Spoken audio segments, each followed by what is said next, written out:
The tough-talking Interior Cabinet Secretary once again was not mincing his words on the ongoing fight against the operations of betting companies in the country.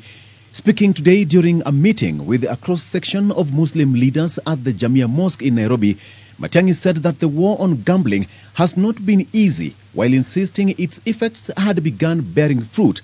You can see clearly a slight change, even in business, because there is income available for people to consume other goods away from the non-value-adding gambling that was happening from 2 months ago.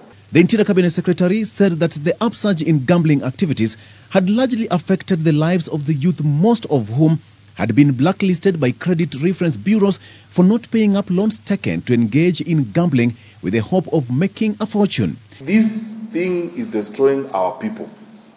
Let us not accept it. There is no country, show me one country on earth that has been built as a result of this gambling.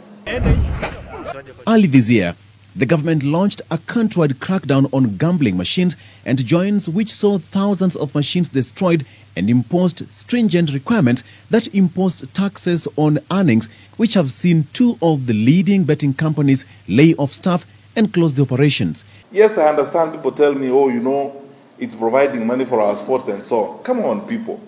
We can raise revenue and support our sports without taking our children down the drain.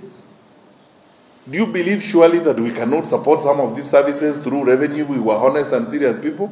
Despite the job losses, Matiang'i says the die is already cast. This is something that must be fought by every Kenyan who is interested in the future of our country and in the success of our children. His sentiments were echoed by the National Assembly Majority Leader Aden Duale, who lauded the government crackdown on gambling, saying that it posed a security threat to the country. Betting and gambling, we must ban. It is a threat, in fact, to national security. Those guys make close to 500 million a day. As we enumerate and highlight these problems, we must also be sincere and frank to ourselves. What are we doing about this?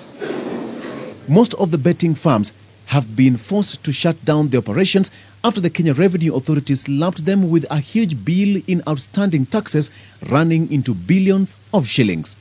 Victor Lo, K24, Evening Edition.